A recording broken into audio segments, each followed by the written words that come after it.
크신 은사와 하늘의 신령한 복이 함께 하실 줄 믿습니다. 우리 한번 인사하겠습니다. 옆 사람 보시면 예수님의 이름으로 사랑하고 축복합니다. 감사합니다. 오늘 그리스도인의 최고 가치라는 말씀의 제목으로 말씀을 전하겠습니다. 특별히 오늘 웨스트민스터 소요리 문답을 배경으로 해서 말씀을 나누는 복되고 유익한 말씀 시간이 되기 바랍니다. 우리가 오늘 나누고자 하는 이 교리 문답, 혹은 요리 문답이라고 하는 이것은 1647년도에 잉글랜드와 스코틀랜드의 이 대표적인 청교도 교회 지도자들이 분별력과 신학적인 지식을 바탕으로 5년간의 회의 가운데 작성하고 채택한 다름 아닌 신앙 고백서입니다. 이것을 영국의 웨스트민스터 대성당에서 이것을 작성해요. 웨스트민스터 소요리 문답, 요리 문답 신앙 고백이라고 말합니다. 특별히 이것은 말로서 구두로서 묻고 답하는 구두 형식으로 만들어진 그야말로 문답 형식으로 가정에서 자녀들에게 또 서로 배우고 가르칠 수 있는 그런 가정의 신앙 교육을 위해서 만들어졌습니다. 이처럼 알려진 대로 웨스트민스터 소요리 문답은 청교도 신앙의 절정인 시기에 그들의 신념과 신앙의 지침과 뼈대 말씀의 성경 말씀의 뼈대를 담고 있습니다. 당시에 웨스트민스터 총회에 모인 대표인 장로교 신앙 대표들인 교회의 대표들은 장로교 신앙과 그리고 우리가 믿는 개혁주의 신앙을 담아서 소요리 문답도 있고 대요리 문답도 있는데 우리가 배울 이 소요리 문답은 약 107개의 문답 형식을 가지고 성경의 내용을 간결하고 때로 명쾌하게 제시하고 있습니다. 기회가 되는 대로 오늘 또 그리고 다음에도 소요리 문답의 내용을 나누고자 합니다. 그래서 이 교리 문답에 먼저 말씀드리기 전에 이 교리 문답은 태생상 청교도 신앙과 아주 밀접한 관련된 그런 몇 가지 특징이 있습니다.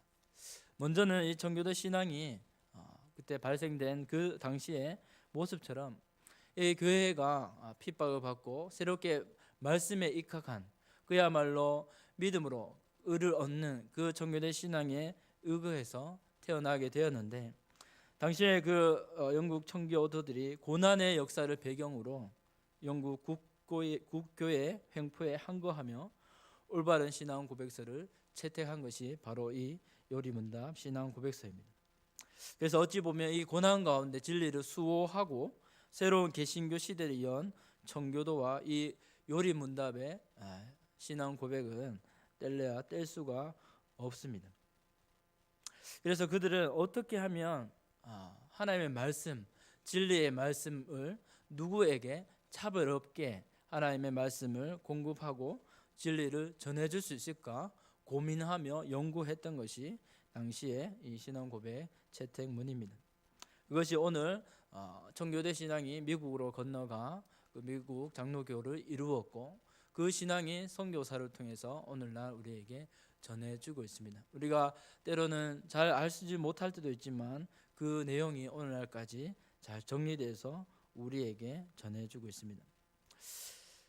먼저는 이 청교도 신앙과 뗄 수 없는 교리 문답이다 하는 것이고, 둘째로는 이 청교도의 신앙 체계의 중심이라고 할 수 있는 가정에서부터 말씀 교육과 이 양육과 교리 체계를 자녀와 후손들에게 가르치도록 만든 것입니다. 우리가 지금까지 얘기하듯이 이 청교도 신앙이 그토록 강력하고 힘이 있는 것은 바로 가정에서부터 그 신앙이 출발하고 있음을 알 수가 있습니다.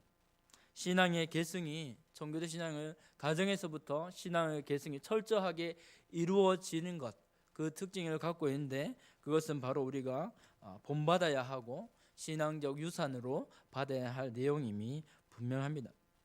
믿음을 삶으로 드러내는 것, 단순하게 그 삶으로 지속해 나가는 것 자체가 우리에게 강력한 우리가 본받아야 할 점으로 다가옵니다. 그들은 어려움과 시련 가운데서도 이 신명기 6장 5절의 말씀을 잘 이해한 듯합니다. 신명기 6장 5절 이렇게 말씀하죠. 너는 마음을 다하고, 우리 같이 한번 읽어볼게요. 시작. 너는 마음을 다하고 뜻을 다하고 내 하나님 여호와를 사랑하라. 아멘.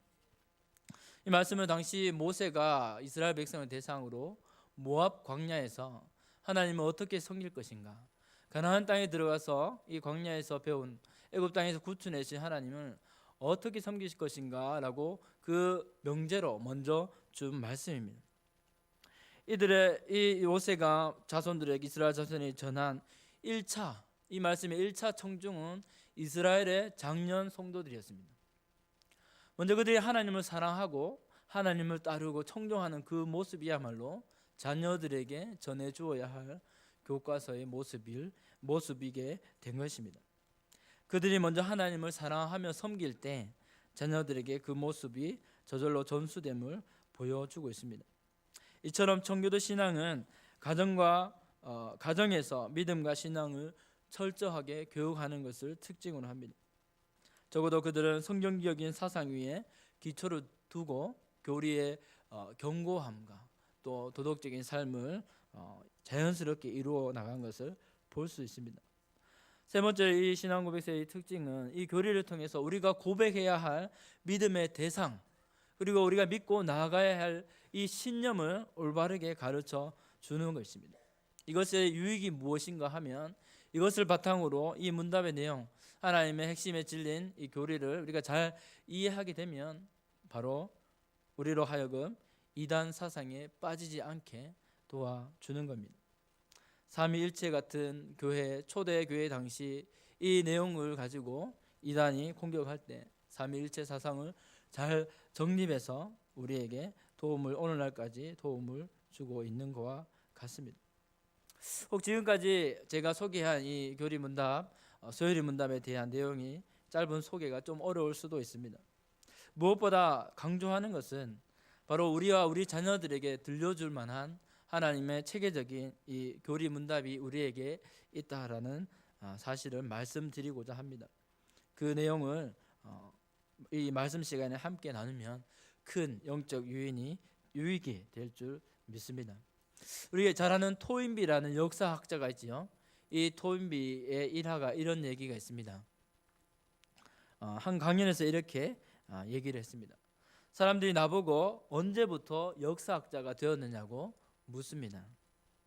그럴 때마다 나는 4살, 겨우 4살 때다라고 대답합니다. 왜냐하면 내가 4살부터 어머니는 침대 곁에서 역사 속의 여러 가지 이야기를 들려주셨습니다. 그때부터 나는 예비 역사학자가 되었습니다 라고 이렇게 토인비는 얘기했습니다.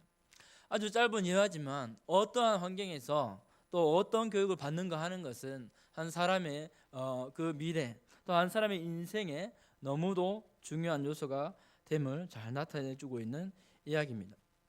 혹 우리는 우리 스스로에게, 또 우리의 마음속에서, 또는 우리의 자녀들에게 어떠한 이야기를 들려주고 있습니까? 어떤 이야기와 가치관을 들려주고 계십니까? 하나님을 향한 믿음과 세상을 향한 섬김의 비전이십니까? 아니면 온갖 부정적인 말과 서로 상처를 주는 불신과 세상적인 가치관을 들려주시지는 않으시는지요? 거대한 제국 애굽 땅에서 죽을 위기에 처해 있던 레위 지파에 속한 아기 모세는 하나님의 손길에 의해서, 하나님의 섭리에 의해서 애굽의 왕궁에서 길러지게 되었습니다. 역사적으로 애굽 왕실에서는 아기가 태어나서 3, 4살까지는 유모에게 맡겨져 기르게 되었는데요. 이 모세의 유모는 어떻게 되었습니까? 용감한 그의 누이 미리암을 통해서 다시 어머니의 품에서 젖을 먹고 모세가 자라게 되었습니다. 우리가 너무나 잘 알고 계시지요. 성도 여러분, 한번 생각해 보셨습니까? 세상에서 유일하게 자신의 아들에게 젖을 물리며 싹쓸 받은 모세의 어머니 요굶벳 들어보셨습니까? 내 자식에게 젖을 물리며 이렇게 삭슬 받았다고 출애굽기에서 기록하고 있습니다. 그런데 중요한 것은 그 어머니의 품에서 모세는 어떤 교육을 받게 됩니까? 바로 이스라엘의 하나님, 여호와 하나님 신앙 교육을 받게 됩니다. 이처럼 어머니의 요람 교육이 너무나 중요한 것을 알 수 있습니다. 아이들을 훈육하는 어미와 아비의 입술에서 어떤 말씀이 흘러나와야 할지 생각해 볼 수 있는 대목입니다. 어머니 입에서 나오는 말씀을 통해서, 어머니의 입에서 나오는 기도 소리를 통해서 그것을 듣고 자라는 아이들의 그 모습, 그런 아이는 바로 하나님을 아는 자로 성장하게 될 줄 믿습니다. 잠언 22장 6절에서 이렇게 말씀합니다. 마땅히 행할 길을 아이에게 가르치라. 그리하면 늙어도 그것을 떠나지 아니하리라. 그렇습니다. 이 교육의 유익이 무엇입니까? 이 그 교리를 통해서 하나님의 말씀을 체계적으로 배우고, 또한 이 교리를 공부함으로 마치 높은 산을 오르기 전에 멀리서 그 산을 전체적으로 바라보는 것처럼, 내다보는 것처럼 이 교리를 통해서 하나님의 말씀을, 성경을 우리는 또 볼 수 있게 됩니다. 그렇다면 신앙교육의 핵심이 무엇인지 한번 다시 생각해 볼 수 있습니다. 바로 신앙교육의 핵심은 말씀 속에서 하나님을 아는 것, 하나님을 알아가는 것입니다. 하나님은 호세아 선지자를 통해서 말씀하셨습니다. 호세아 4장 6절에 내 백성이 지식이 없으므로 망하는도다 라고 말씀하셨습니다. 그렇습니다. 우리가 하나님을 모르는데 어떻게 하나님을 알라라고 하고, 어떻게 하나님을 모르는데 하나님을 어떻게 예배하며 하나님을 또 믿도록 후손들에게 가르칠 수 있습니까? 바로 하나님을 아는 지식이 없을 때 그 삶이 바로 설 수 없는 것입니다. 그렇다면 하나님이 우리에게 나타내신 이 말씀의 한계가 무엇일지 생각해 볼 수 있습니다. 신명기 29장 29절에서는 이렇게 말합니다. 우리 같이 한번 읽어보겠습니다. 시작. 감추어진 일은 우리 하나님 여호와께 속하였거니와 나타난 일은 영원히 우리와 우리 자손에게 속하였나니 이는 우리에게 이 율법의 모든 말씀을 행하게 하심이니라. 아멘. 모세는 언약 백성인 이스라엘에게 복과 저주의 경계를 말씀하시면서 신명기 29장을 마무리하면서 세 가지를 말씀하고 있습니다. 감추어진 일, 나타난 일, 그리고 그것을 지키는 대상. 먼저 29장 29절에서 감추어진 일을 말씀합니다. 이 말인즉슨 하나님을 알고 말씀을 듣고 순종해야 하는데, 하나님께서 우리에게 가르쳐 주시지 않는 우리에게 감추어진 일도 있다고 하십니다.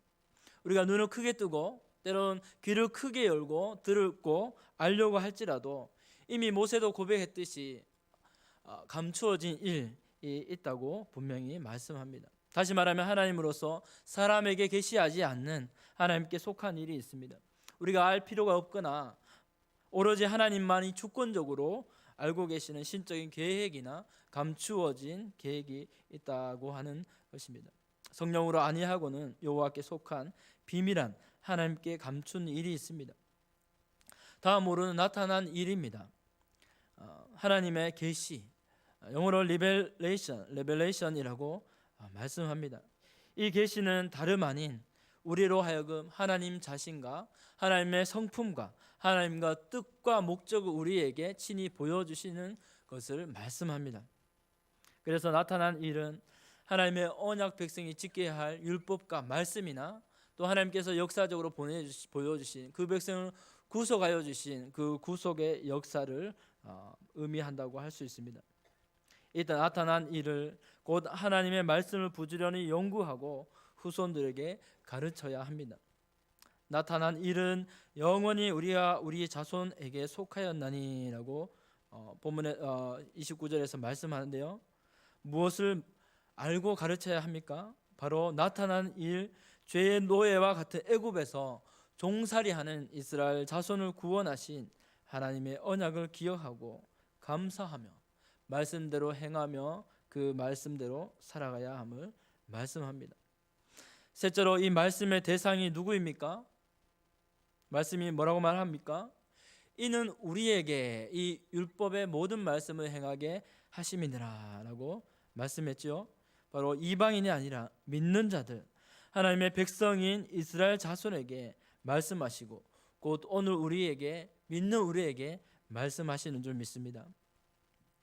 이처럼 오늘날 우리 믿는 자들도 이 신명기 말씀을 계속적으로 기여하고 하나님의 말씀을 계속해서 상기시켜서 우리의 신앙이 믿음이 없으므로 떠내려가는 것이 아니라 우리의 신앙을 계속해서 갱신해 나가야 합니다.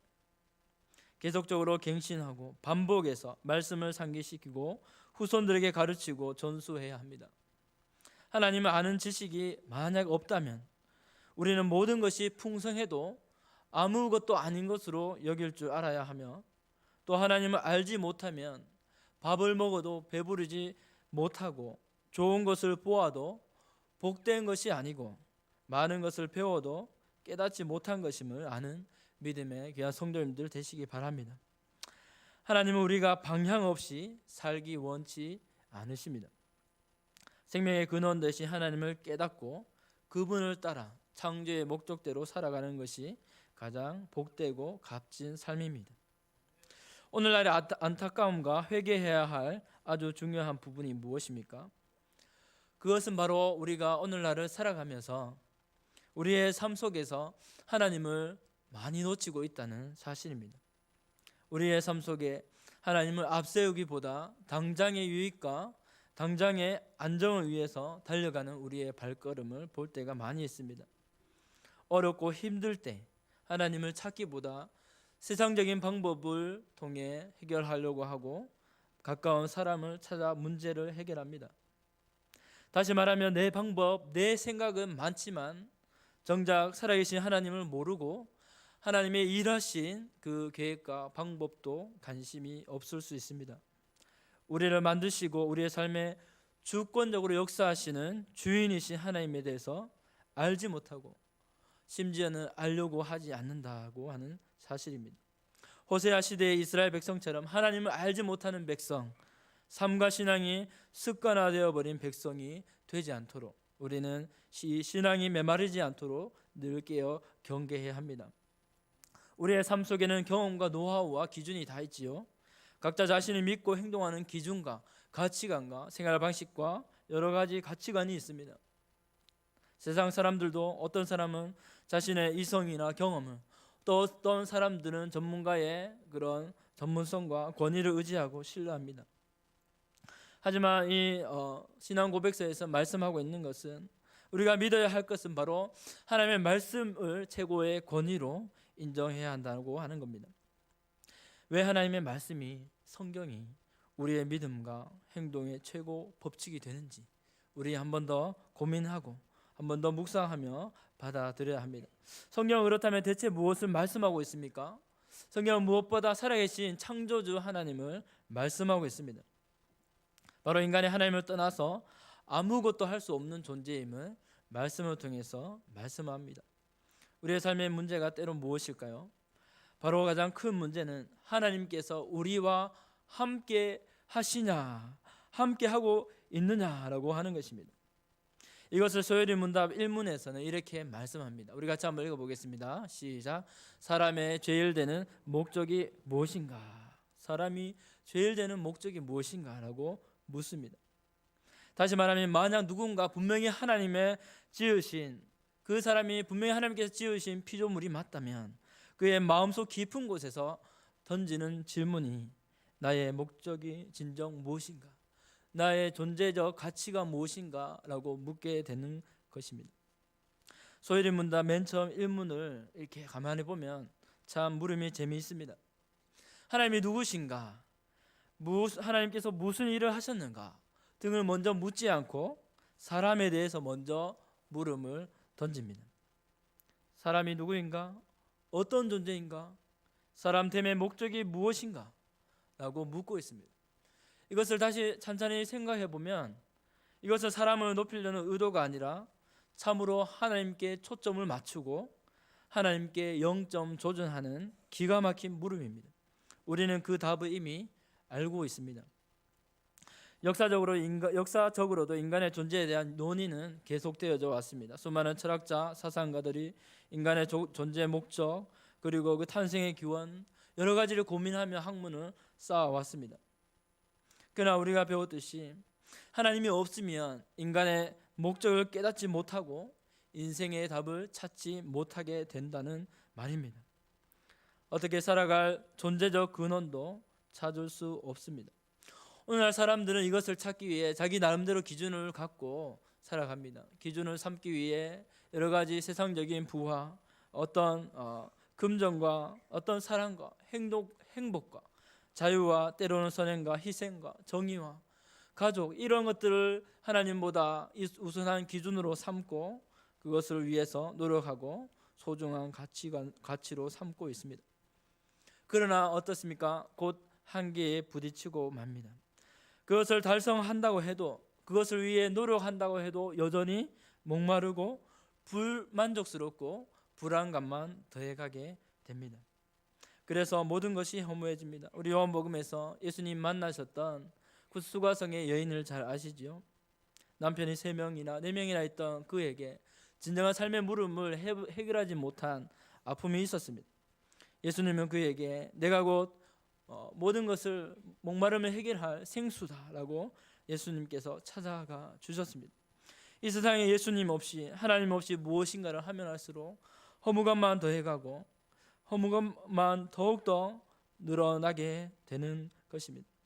그렇습니다. 하나님이 없으면 가치가 있는 일도 가치가 없어지고, 도리어 하나님이 함께 하시면 그 어떤 일도 가치가 생기게 됩니다. 하나님을 모르고 목적이 없는 삶은 혼돈스럽고 질서가 없습니다. 진정한 사람의 본분을 깨닫지 못합니다. 그러므로 성경이야말로 인간의 존재 목적에 간단하게 정의하고 있습니다. 이사야 43장 7절에서 그 답을 제시하고 있습니다. 같이 보겠습니다. 내 이름으로 불려지는 모든 자, 곧 내가 내 영광을 위하여 창조한 자를 오게 하라. 그를 내가 지었고 그를 내가 만들었느니라. 아멘. 그렇습니다. 하나님의 영광입니다. 우리 인간의 삶과 궁극적인 목표는 하나님께 있음을 믿으시기 바랍니다. 하나님께 영광 돌리는 것이 바로 우리가 이 땅에서 살아가는 이유인 줄 고백하는 저와 여러분이 되시기를 바랍니다. 이처럼 인간의 존재의 목적은 하나님을 영화롭게 하는 것인데요, 하나님을 영화롭게 한다는 것은 하나님을 영화롭게 만든다는 의미는 아닐 것입니다. 하나님이 이미 영화로우신 분이시기 때문입니다. 10편 19편 1절에서 이렇게 노래합니다. 하늘이 하나님의 영광을 선포하고 궁창이 그의 손으로 하신 일을 나타내는도다. 하물며 자연히 하늘이 하나님의 영광을 선포하고 드러냅니다. 구약 원어 히브리어는 최대의 표현하는 말이 없습니다. 그래서 이 같은 말을 반복함으로 강조의 표현을 하고 있습니다. 높은 하늘이 하나님의 영광을, 저 높은 궁창이 하나님의 영광을 드러내는 것, 그것을 말씀하고 있습니다. 그래서 어찌 보면 우리가 바라보고 있는 저 하늘과 우리가 딛고 사는 이 땅과 저 드넓은 바다가 하나님의 영광을 선포하고 그것을 보여주는 데 목적이 있다고 할 수 있습니다. 하물며 지음받은 사람은 하나님을 영화롭게 해야 하지 않겠습니까? 자연 만물도 자연 세계도 그 자체로 하나님의 영광을 받아 하나님의 살아계심과 그 영광을 선포하고 드러냅니다. 우리도 하나님의 형상대로 지음받아서 그렇게 살도록 지음받은 줄 믿습니다. 사람은 하나님께 자원하여 무엇보다 마음껏 섬기며 하나님의 형상을 갖고 예배하며 살아갈 수 있도록 부름을 받았습니다. 놀라운 특권입니다. 하나님의 형상대로 지음받아서 철저하게 하나님의 중심으로 살도록 지음받았습니다. 오늘날 죄 많은 세상에 살고 있지만 여전히 예수 그리스도 안에서 하나님 되심을 고백하며, 특별히 오늘은 우리가 하나님 앞에 예배를 하는 교회로 부름받으신 줄 믿으시기 바랍니다. 일찍 부름받았든지 늦게 부름받았든지 예수 그리스도 안에서 구원받은 우리는 하나님께 영광 돌릴 존재로 작정된 자인 줄 믿습니다. 우리 이 집사님 기도하신 대로 하나님, 너는 내 아들이다, 너는 내가 택한 자다 라고 하나님께서 말씀하시는 겁니다. 그렇다면 하나님의 형상대로 지음받은 이 예수님 안에서 부름받은 우리의 삶이 어떠한 삶을 살아야 하는가 하는 것입니다. 무엇을 하나님께서 원하실까 고민할 수 있습니다. 바로 어떠한 삶이, 우리의 삶이 바로 하나님 앞에서 가장 안전하고 복된 삶일까 우리가 생각해 보기를 원합니다. 그것은 바로 우리의 삶을, 내 삶을 하나님께 드리라고 하는 말씀입니다. 내 삶을 하나님께 드린다는 말은 하나님께서 원하시는 일을 원하시는 모습대로 살아가는 것을 의미합니다. 이미 예수님을 주로 시인하며 고백하는 우리의 삶을 이제는 더 능동적으로 의의 병기를 하나님께 드리며 사는 것이 하나님께서 원하시는 삶인 줄 믿습니다.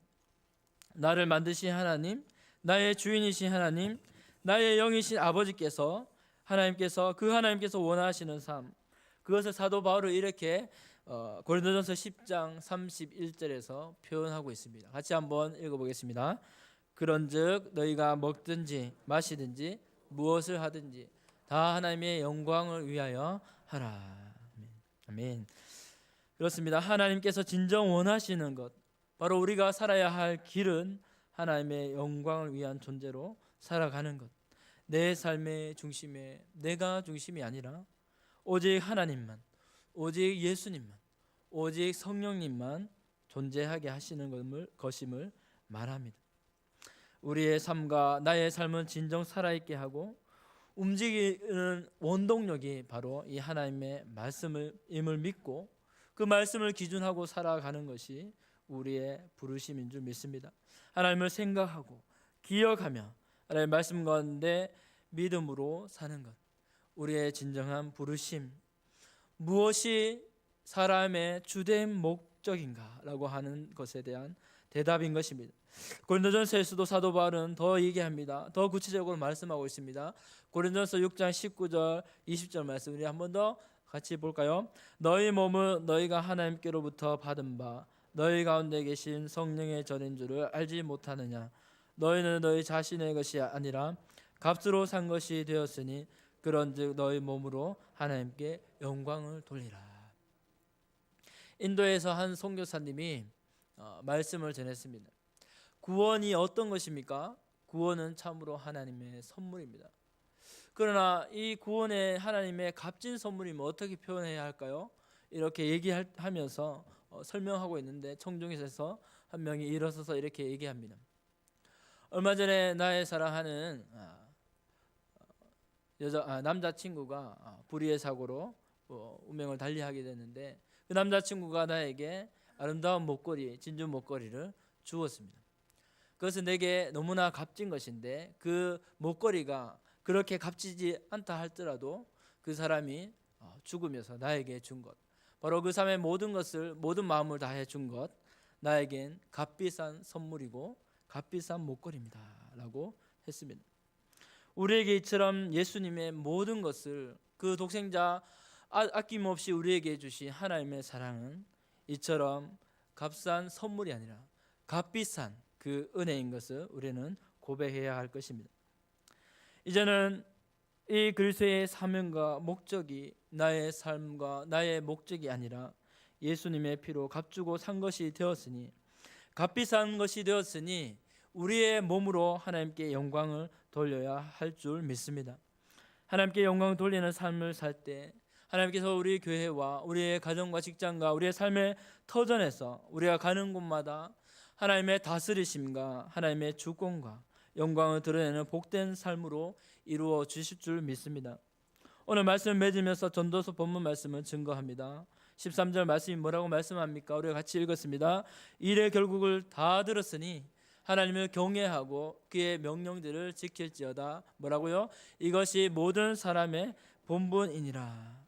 그렇습니다. 오늘 제목처럼 오늘날 그리스도인의 최고 가치가 무엇입니까? 예수님을 주로 시인하고 하나님을 믿고 사랑하며 예배하고 살아가야 할 우리의 나아갈 방향이 무엇입니까? 바로 이 믿음의 신앙입니다.